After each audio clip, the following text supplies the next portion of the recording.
What's up, everybody? I hope you're hungry because today we're going to be starting our cookbook series. We're going to be utilizing the Dungeons & Dragons Heroes Feast recipe book. It's going to be the start of our cookbook series, utilizing a bunch of different cookbooks all in the fantasy, fae, D&D theme. More to come. Today's recipes are the dragon salmon and the drow mushroom steak. With that, let's get our ingredients and get to cooking.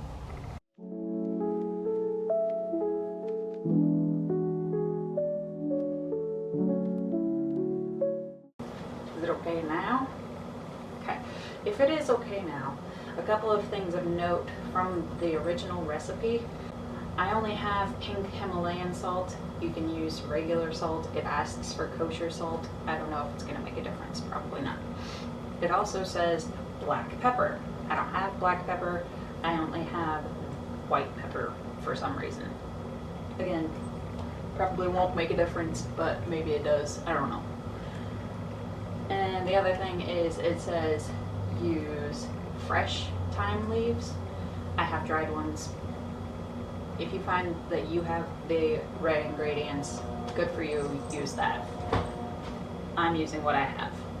Additionally, it says in a large, flat, shallow dish. I don't have one of those.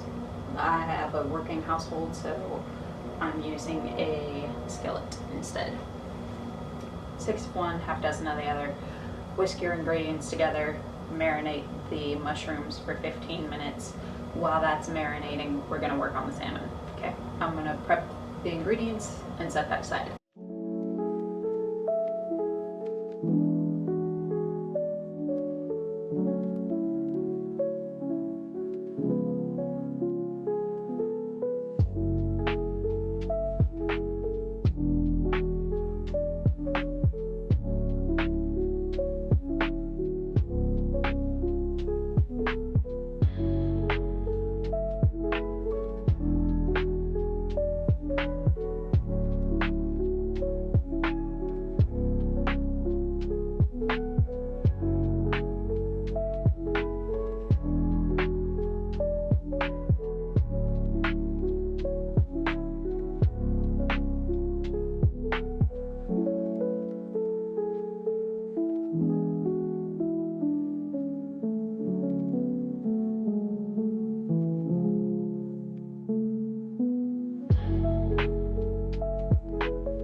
o'clock.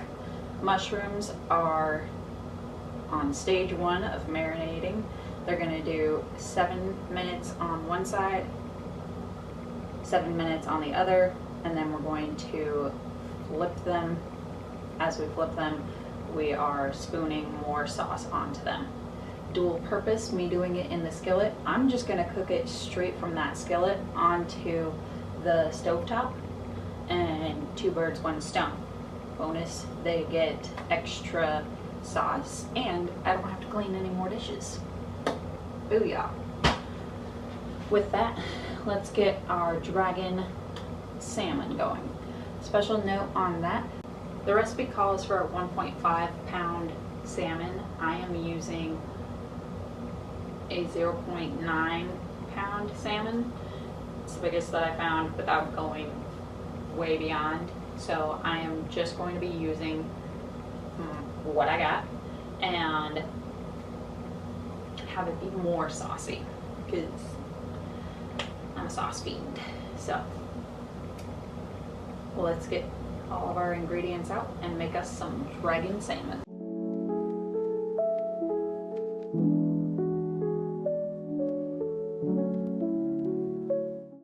All right, our oven is warming up.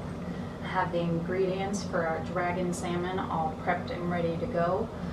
The dragon salmon is a little bit more complex than I was originally anticipating. So I'm going to cook up the Drow mushroom steaks and then move to finishing the salmon. That way I have full focus on the salmon. With that, let's get to cooking.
All right, this is day 2.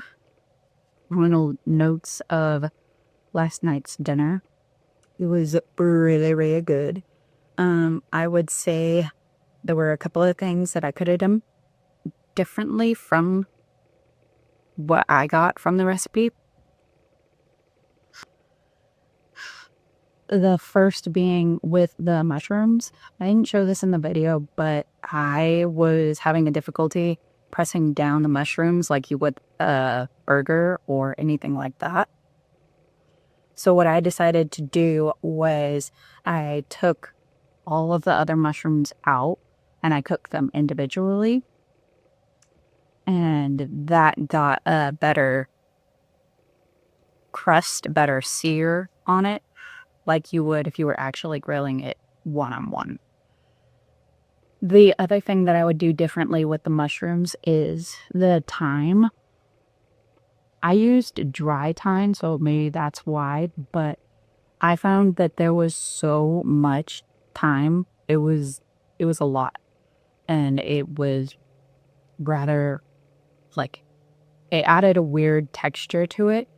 So I would say if I was to do this again in the future, using dried thyme again, I would probably cut the amount of thyme leaves that I used maybe in half, if not more.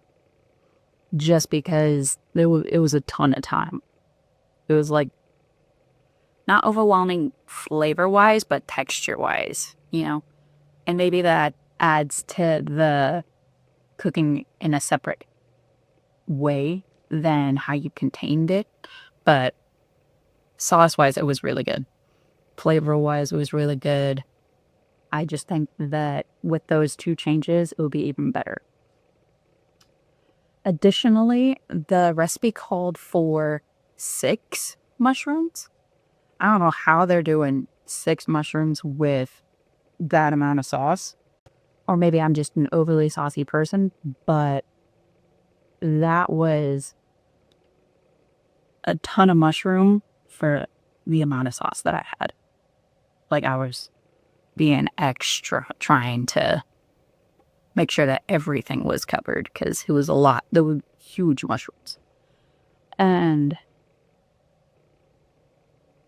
if you were doing more than what I had, like I bought 4 mushrooms and I wound up only using 3 because of the size of my container and because of how big the mushrooms were. So do with that what you will. If you want to replicate the recipe, I would just say cut back on the mushrooms because I was fine. More than fine. The other thing was with the salmon. So I previously mentioned that the salmon was different portion sizes from what I could get on the store and what I had available and what the recipe called for. The other thing that I noticed when transitioning from pan-searing the flesh of the salmon, you're supposed to do 3 to 4 minutes on medium to high heat, and then flip and do another 3 to 4 minutes on the skin side.